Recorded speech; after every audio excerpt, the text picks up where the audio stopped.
আসসালামু আলাইকুম, স্বাগত বৈশাখী সংবাদে। আপনাদের সাথে আছি আমি মিঠুন মুস্তাফিজ। শুরুতেই ক্যামব্রিয়ান স্কুল অ্যান্ড কলেজ সংবাদ শিরোনাম।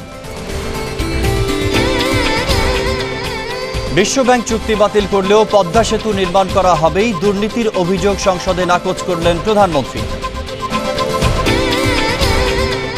ক্ষমতায় গেলে সরকারের সব দুর্নীতির বিচার করার ঘোষণা দিলেন বিএনপি নেতারা, দায় নিয়ে পদত্যাগের আহ্বান। বিডিআর বিদ্রোহের বিচার স্থগিত ও র্যাব ভেঙে দেওয়ার আহ্বান হিউম্যান রাইটস ওয়াচের, মানবাধিকার লঙ্ঘনের অভিযোগ র্যাবের প্রত্যাখ্যান। শুধুমাত্র তৈরি পোশাক দিয়ে রপ্তানি খাতে দীর্ঘমেয়াদে টিকতে পারবে না বাংলাদেশ, বৈচিত্র্য আনার পরামর্শ বিশ্বব্যাংকের। এবং সিলেট ও উত্তরাঞ্চলে বন্যা পরিস্থিতির উন্নতি, সাভার, চাঁদপুর, ঝালকাঠি, টাঙ্গাইলে নতুন এলাকা প্লাবিত। শুনছিলেন শিরোনাম। সংবাদে আরও থাকছে, নতুন একটি অতি পারমাণবিক ঈশ্বরকণার সন্ধান পেয়েছে সার্নের বিজ্ঞানীরা।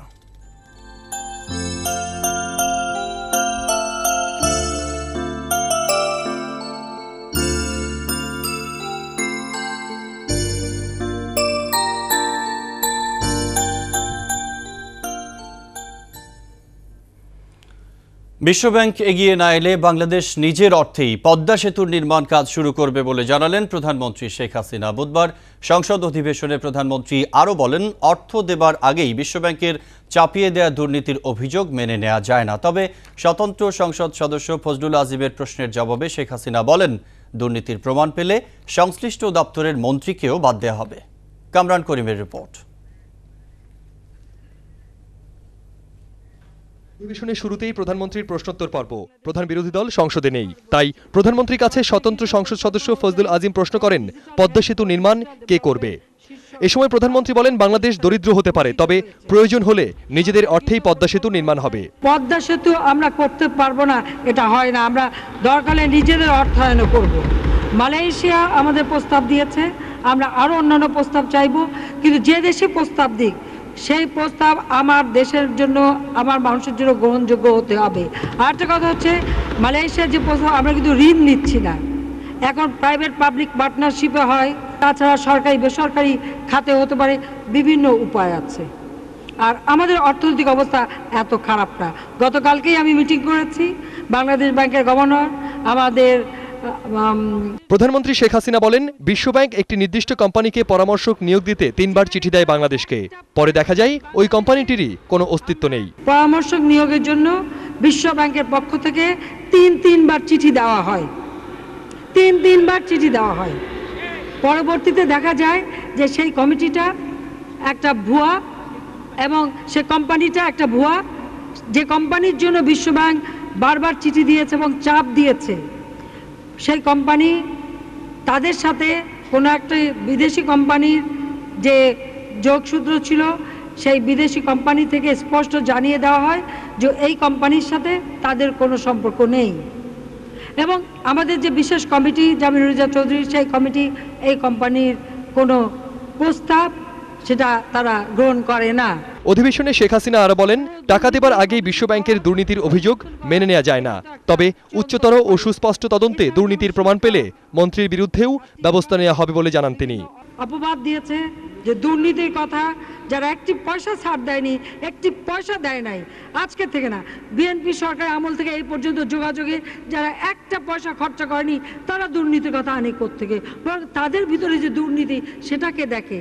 যে ওয়াল স্ট্রিট জার্নালের যে নিউজ এবং ফোর্বস পত্রিকার যে নিউজ, দুইটা নিউজ পড়লেই জানতে পারবেন যে আসল দুর্নীতিটা কোথায় আছে। প্রশ্নোত্তর পর্বে বক্তব্যের শেষ ভাগে প্রধানমন্ত্রী বলেন, সম্প্রতি বিশ্বব্যাংকের বিরুদ্ধে দুর্নীতির ব্যাপক অভিযোগ উঠছে, তবে বাংলাদেশের মতো উন্নয়নশীল দেশের পাশে এ ধরনের দাতা সংস্থার থাকা প্রয়োজন বলে মন্তব্য করেন শেখ হাসিনা। কামরান করিম, বৈশাখী নিউজ, ঢাকা। এদিকে ইসলামের নামে সন্ত্রাস ও জঙ্গিবাদ বরদাস্ত করা হবে না বলে সতর্ক করে দিয়েছেন প্রধানমন্ত্রী শেখ হাসিনা। ইসলামিক ফাউন্ডেশনের মসজিদ ভিত্তিক শিশু ও গণশিক্ষা কার্যক্রমের উদ্বোধনী অনুষ্ঠানে তিনি এসব কথা বলেন। হাসানুজ্জামান সাকির রিপোর্ট। কোরআন শিক্ষা কোর্সের কৃতি শিক্ষার্থী ও মাদ্রাসা শিক্ষাবর্ষের শুরুতে ছাত্রছাত্রীদের হাতে পবিত্র কোরআন ও নতুন বই তুলে দেন প্রধানমন্ত্রী শেখ হাসিনা। অনুষ্ঠানে তিনি বলেন, ইসলাম শান্তির ধর্ম, কিন্তু যারা শ্রেষ্ঠ এই ধর্মকে নানাভাবে হেয় করছে তাদের বিরুদ্ধে সরকারের অবস্থান কঠোর। বাংলাদেশ একটা উদার গণতান্ত্রিক দেশ। আমাদের নবী করিম সাল্লাল্লাহু আলাইহি ওয়াসাল্লাম সবসময় অন্য ধর্মের প্রতি তিনি সম্মান দেখিয়েছেন এবং তিনি শান্তির বাণী আমাদের শুনিয়ে গেছেন। কাজেই এই ধর্মের নামে জঙ্গিবাদ, সন্ত্রাস এইসব কর্মকাণ্ড করে আমাদের এই পবিত্র ধর্মকে মানুষের কাছে হেয় করা, এটা কখনোই আমরা বরদাস্ত করব না। প্রধানমন্ত্রী বলেন, দেশ ও ইসলাম ধর্মের বিরুদ্ধে ষড়যন্ত্র চলছে। তিনি ষড়যন্ত্রের বিরুদ্ধে সবাইকে এক হয়ে কাজ করার আহ্বান জানান।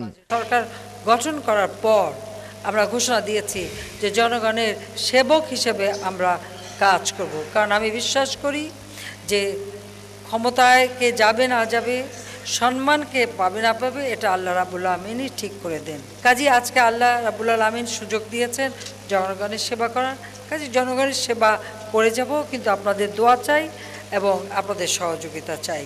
পরে দেশ ও জাতির কল্যাণ কামনায় মোনাজাত করা হয়। মোনাজাত পরিচালনা করেন বাইতুল মুকাররম জাতীয় মসজিদের খতিব। Hasanuzzaman Psaki, Baishakhi news, Dhaka.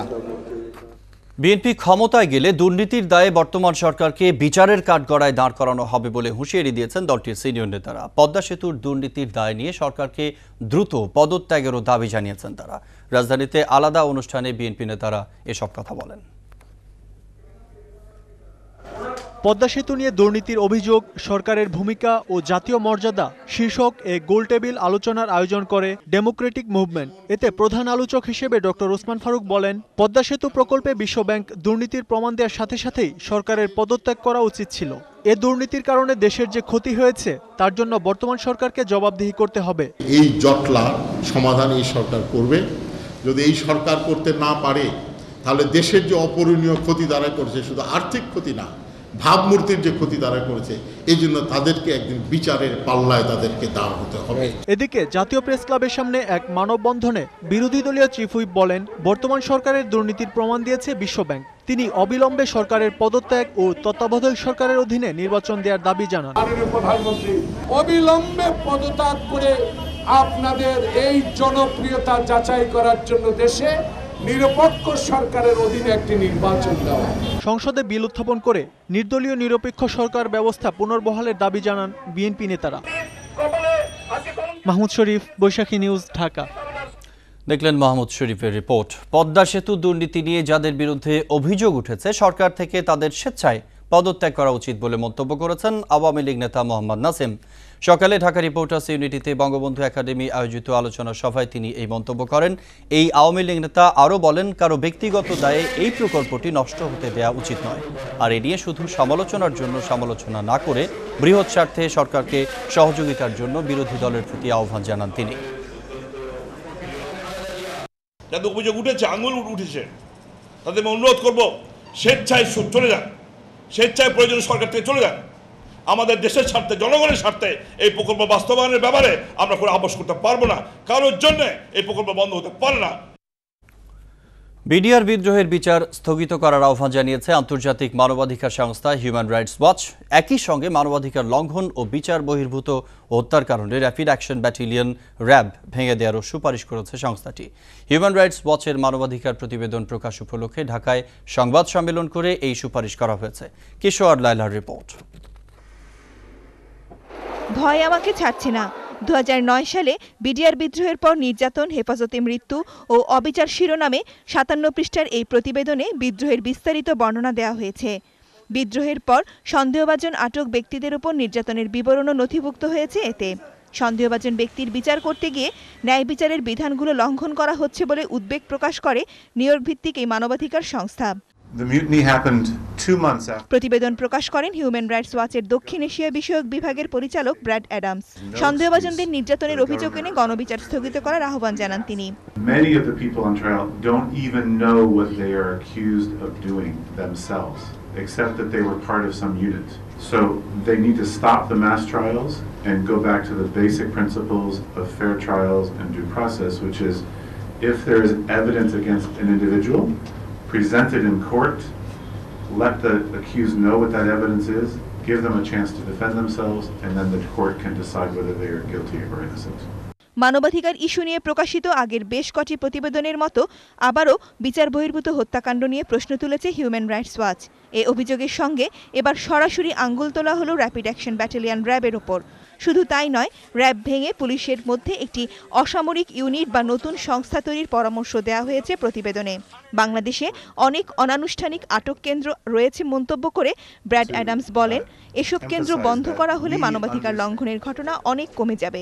Impunity for the Army and RAB and DGFI and other security forces in Bangladesh, meaning that when they commit human rights abuses, nothing happens.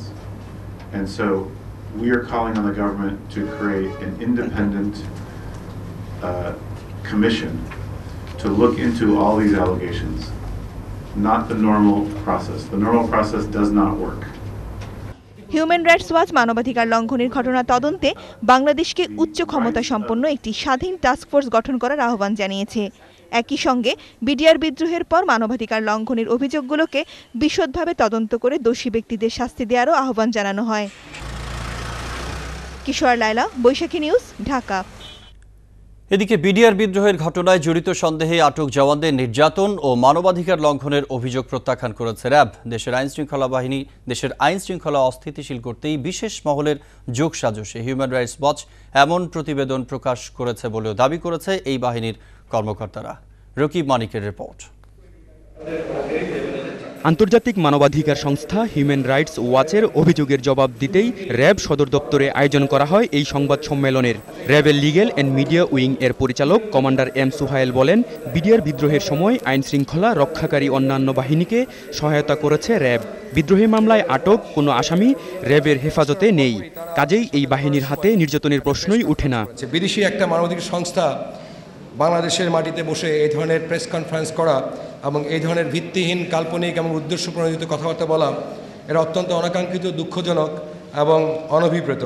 আমরা এর কড়া প্রতিবাদ জানাচ্ছি। তিনি অভিযোগ করেন, আইনশৃঙ্খলা পরিস্থিতি অবনতি ঘটানো এবং সন্ত্রাসীদের উৎসাহিত করতেই দেশীয় কিছু সংস্থার যোগসাজশে এমন ভিত্তিহীন প্রতিবেদন প্রকাশ করা হয়েছে।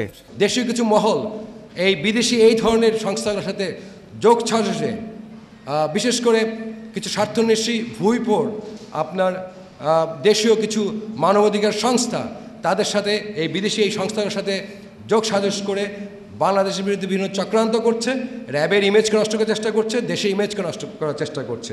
এ সময় তিনি দেশের মানুষকে এ ধরনের অপপ্রচারের বিষয়ে সজাগ থাকারও অনুরোধ জানান। রকিব মানিক, বৈশাখী নিউজ, ঢাকা। শুধু তৈরি পোশাক শিল্প দিয়ে রপ্তানি খাতে বাংলাদেশ দীর্ঘমেয়াদে টিকতে পারবে না বলে মনে করে বিশ্বব্যাংক। সংস্থাটির মতে সহজলভ্য শ্রম ছাড়া এদেশের শিল্পের জন্য ইতিবাচক তেমন কিছু নেই। এজন্য রপ্তানি ক্ষেত্রে বৈচিত্র্য আনার পরামর্শ দেওয়া হয়েছে বিশ্বব্যাংকের এক প্রতিবেদনে। আরও জানাচ্ছেন বুরহানুদ্দিন ফয়সাল। বাংলাদেশের রপ্তানি সুদৃঢ় ও ত্বরান্বিতকরণ বিষয়ক প্রতিবেদন প্রকাশ উপলক্ষে বিশ্বব্যাংকের ঢাকা অফিসে এক অনুষ্ঠানে বলা হয়, বিশ্ববাজারে মোট রপ্তানির মাত্র 0.16% রপ্তানি হয় বাংলাদেশ থেকে। আর দেশের এই রপ্তানি পণ্যের প্রায় 80% তৈরি পোশাক, এর প্রায় 57% যায় ইউরোপ ও আমেরিকার বাজারে। শুধু তৈরি পোশাক দিয়ে রপ্তানির এই বাজার বেশি দিন ধরে রাখা যাবে না বলে মনে করে বিশ্বব্যাংক। Encouraging diversification will help guard against shocks and sustain export growth for the longer run beyond garments. But export growth cannot be taken for granted.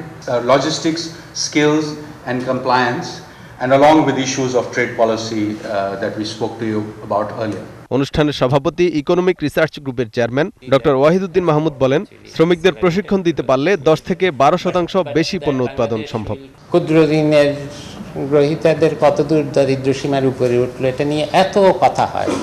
আজ পর্যন্ত আমি কোথাও একটি কথা শুনিনি যে শ্রমিকদের দারিদ্র সীমার উপরে উঠেছে। এটা নিয়ে কোনো গবেষণা আছে কিনা, তথ্য আছে কিনা, কিছু আছে। তিনি বলেন, বাংলাদেশের জন্য ইতিবাচক দিক হলো শ্রমিকের কম মজুরি, কিন্তু অর্থনীতির বিচারে এটি খুব ভালো সংবাদ নয়। রপ্তানি খাতের সবচেয়ে বড় চ্যালেঞ্জ হলো, আমরা কি শুধু এই নিম্নতম মজুরি দিয়ে সামনের দিনগুলোতে প্রতিযোগিতামূলক থাকব, নাকি শ্রমিকদের উৎপাদনশীলতা বাড়িয়ে আমরা প্রতিযোগিতা করব।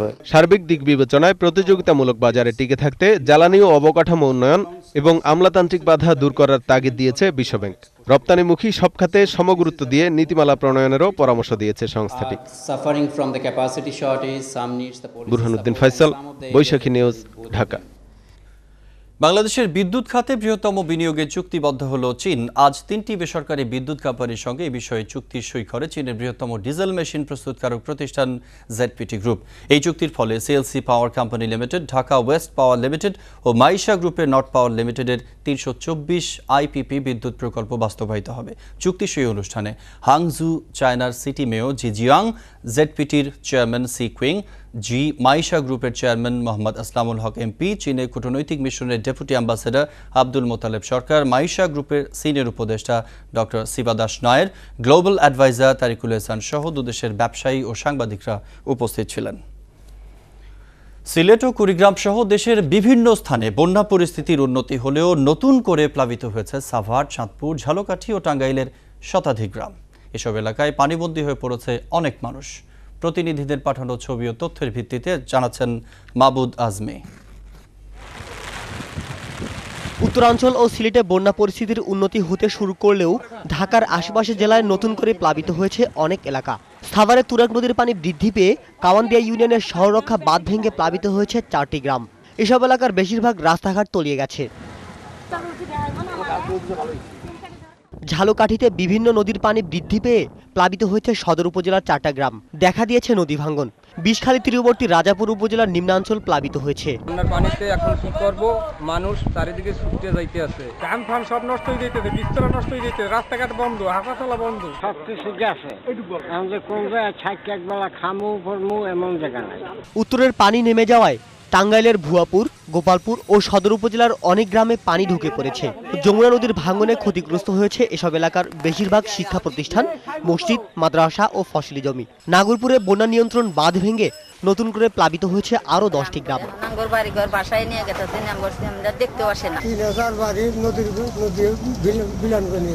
গাইবান্ধায় বন্যা পরিস্থিতি অপরিবর্তিত রয়েছে, তবে বন্যার পানি নামার সাথে সাথে তীব্রতা আকার ধারণ করছে তিস্তা, ব্রহ্মপুত্র ও যমুনা নদীর ভাঙন। কুড়িগ্রামে বন্যা পরিস্থিতি আরও উন্নতি হয়েছে। ধরলা ও ব্রহ্মপুত্রের পানি কিছুটা কমলেও এখনও ডুবে আছে অনেক গ্রাম। কমছে জামালপুরের যমুনা নদীর পানিও। ইসলামপুরে এক শিশু পানিতে ডুবে মারা গেছে। বন্যা কবলিত এলাকায় দেখা দিয়েছে পানীয় জলের তীব্র সংকট। সিলেটে গত 3 দিন ধরে বৃষ্টি না হওয়ায় বন্যা পরিস্থিতির আরও উন্নতি হয়েছে। ডেস্ক রিপোর্ট, বৈশাখী নিউজ। সম্পূর্ণ নতুন একটি অতি পারমাণবিক কণার সন্ধান পেয়েছে ইউরোপীয় সেন্টার ফর নিউক্লিয়ার রিসার্চ, সার্নের বিজ্ঞানীরা। বহুল আলোচিত হিগস বোসন কণা বা ঈশ্বর কণার সাথে এই কণার পুরো মিল না থাকলেও কাঠামো ও আচরণগত দিক থেকে এটি ঈশ্বর কণার সঙ্গে অনেকাংশে সামঞ্জস্যপূর্ণ। লন্ডনে সার্নের সংবাদ সম্মেলনে এই ঈশ্বর কণা সম্পর্কে জানিয়েছেন বিজ্ঞানীরা। সাজিদা হকের রিপোর্ট। মহাবিস্ফোরণ। বিগ ব্যাং এর পর মহাবিশ্বের সূচনাতে যে কণাটি সবচেয়ে বেশি ভূমিকা রেখেছে বলে ধারণা বিজ্ঞানীদের, তার নাম হিগস বোসন কণা, যা এরই মধ্যে ঈশ্বর কণা নামেও পরিচিতি পেয়েছে বেশ। রহস্যময় এই কণাটির সন্ধানে দীর্ঘ চেষ্টার পর আজ এই কণা বিষয়ক গবেষণার ঘোষণা দিয়েছেন বিজ্ঞানীরা। Well, I think I just said it. As a layman, I would say we have it. But as a scientist, I have to say, what do we have? We have something, yeah? We have discovered a boson. And now we have to determine what kind of boson it is.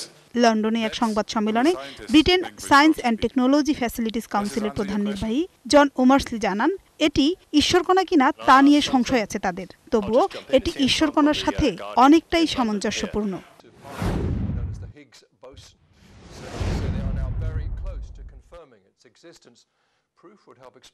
British বিজ্ঞানী Peter Higgs ও বাঙালি বিজ্ঞানী সত্যেন্দ্রনাথ বসুর নাম মিলিয়ে এই কণার নামকরণ করা হয়েছে হিগস বোসন বা ঈশ্বর কণা। সার্নের মাটির নিচে সুড়ঙ্গে বিগ ব্যাং এর মিনি সংস্করণ সৃষ্টির চেষ্টায় বিজ্ঞানীরা আলোর গতির কাছাকাছি অতি উচ্চ মাত্রায় কণিকাগুলোর সংঘর্ষ ঘটান। 2 দফা চলে তাদের পরীক্ষা। 2 দফা পরীক্ষা নিরীক্ষার পর জেনেভায় বুধবার নতুন এক কণা আবিষ্কারের ঘোষণা দেন গবেষক দলের মুখপাত্র জো ইনকান্ডেলা। সাজিদা হক, বৈশাখী। সংবাদে বিরতি নিচ্ছি, ফিরে এসে অন্যান্য খবরের সাথে আরও যা জানাচ্ছি। দুই দিনের সফরে ঢাকায় ভারতের সাবেক রাষ্ট্রপতি এপিজে আব্দুল কালাম কাল যোগ দেবেন শিশুদের অনুষ্ঠানে। এবং রাজধানীতে র্যাবের সঙ্গে বন্দুকযুদ্ধে ডাকাত শহীদ ও সন্ত্রাসী পিচ্চি কালু নিহত, অস্ত্র ও গুলি উদ্ধার।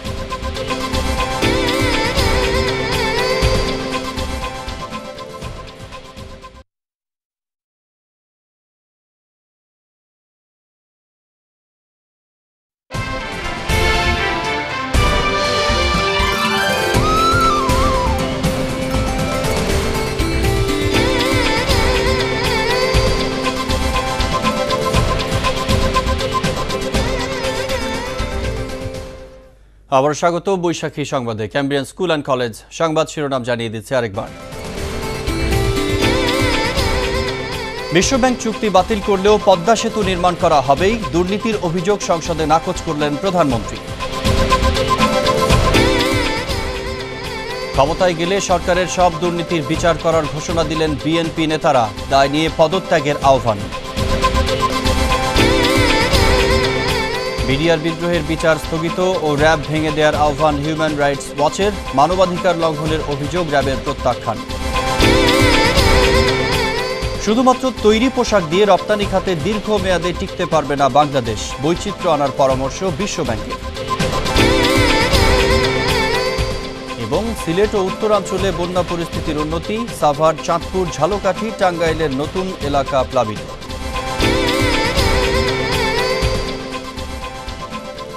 যাচ্ছি অন্যান্য সংবাদে।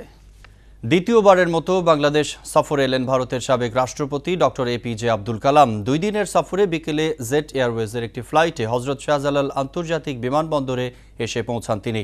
বৃহস্পতিবার হোটেল রূপসী বাংলায় বাংলাদেশ ও সিডাপের অন্যান্য সহযোগী দেশগুলোর শিশুদের নিয়ে আয়োজিত এক অনুষ্ঠানে যোগ দেবেন সাবেক এই ভারতীয় রাষ্ট্রপতি। বিমানবন্দরে তাঁকে স্বাগত জানান সিডাপের মহাপরিচালক দুর্গা প্রসাদ পাড়োয়াল সহ পররাষ্ট্র মন্ত্রণালয়ের ঊর্ধ্বতন কর্মকর্তারা। কিছুক্ষণের মধ্যেই সংসদ ভবনে প্রধানমন্ত্রী শেখ হাসিনার সাথে তাঁর দেখা করার কথা রয়েছে। এ সময় তারা বিভিন্ন বিষয় নিয়ে কথা বলেন। ডক্টর কালাম সর্বশেষ বাংলাদেশ সফরে আসেন 2009 সালে।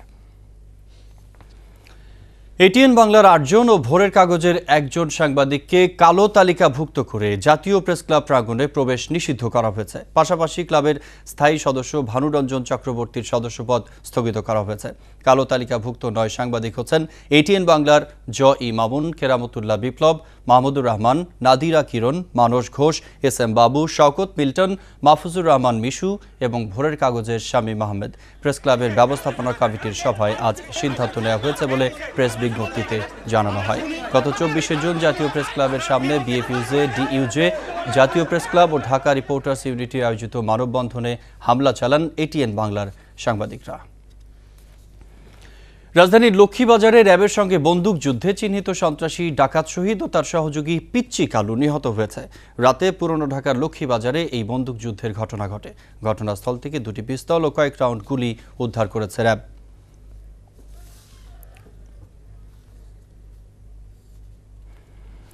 সংবাদে আরেকটি বিরতি, ফিরে এসে অন্যান্য খবরের সঙ্গে আরো থাকছে।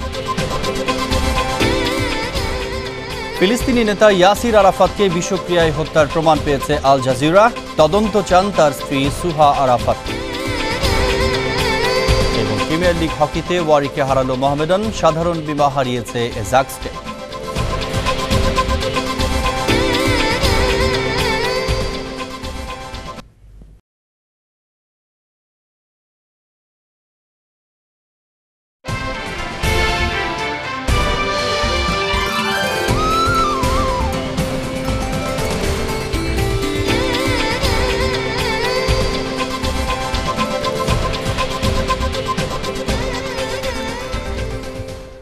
আবারও স্বাগত বৈশাখী সংবাদে। দেশের বাইরের সংবাদ।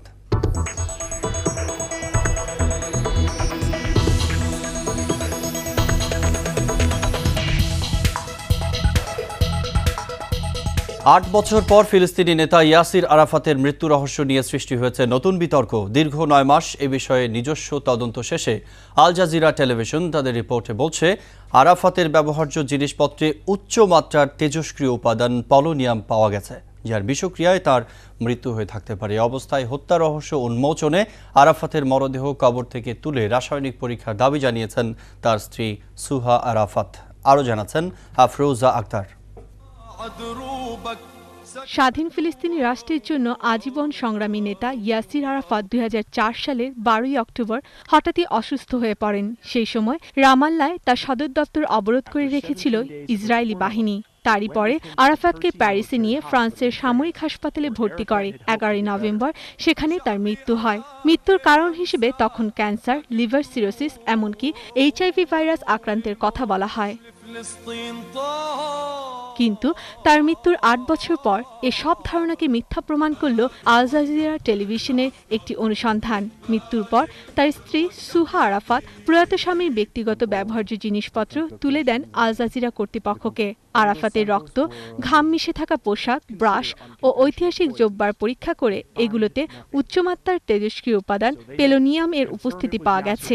এসব জিনিসপত্র পরীক্ষা করা হয় সুইজারল্যান্ডের লসান রেডিও ফিজিক্স ইনস্টিটিউটে। এর মুখপাত্র ডার্সি ক্রিশ্চিয়ান জানান, আরাফাতে ব্যবহৃত জিনিসপত্রে উচ্চমাত্রার পেলোনিয়াম 210 উপস্থিতি পেয়েছেন, আর এটি তার মৃত্যুর কারণ।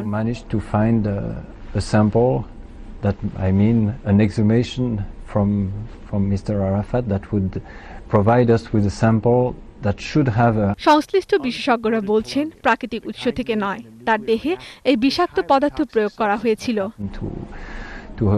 এদিকে এই ঘটনার সত্যতা নিশ্চিত করতে প্রয়াত প্রেসিডেন্টের স্ত্রী সুহা রামাল্লায় শায়িত আরাফাতের দেহাবশেষ কবর থেকে তুলে পুনরায় পরীক্ষার দাবি জানিয়েছেন। আরাফাতের মৃত্যুর প্রকৃত সত্য সকল মুসলিম ও আরব বিশ্বকে জানাতে এটি প্রয়োজন বলে সুহা আরাফাতের দাবি। আফরোজা আক্তার, বৈশাখী নিউজ। এবার খেলার সংবাদ।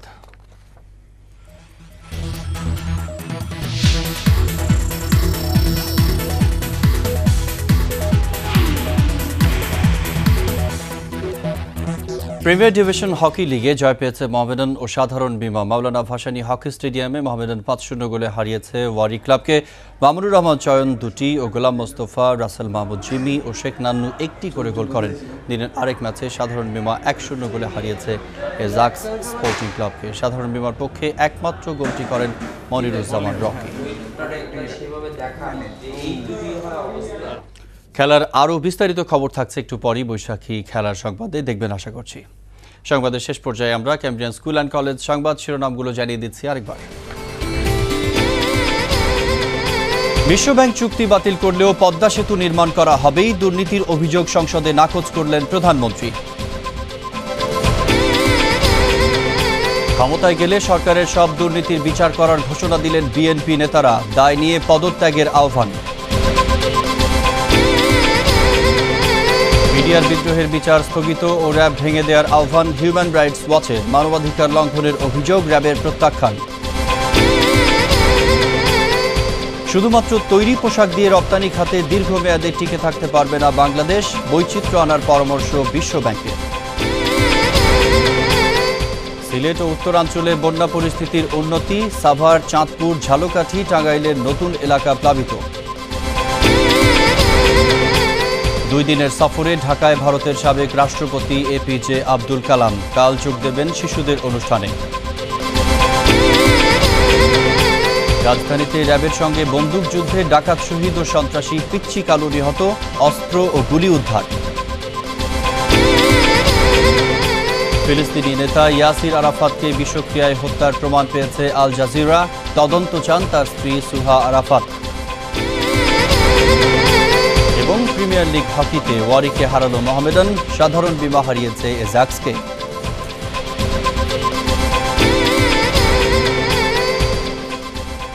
এখনকার সংবাদ এ পর্যন্ত, এরপরই বৈশাখী খেলার সংবাদ দেখার আমন্ত্রণ রইল। বৈশাখীর সঙ্গেই থাকুন। ধন্যবাদ সবাই।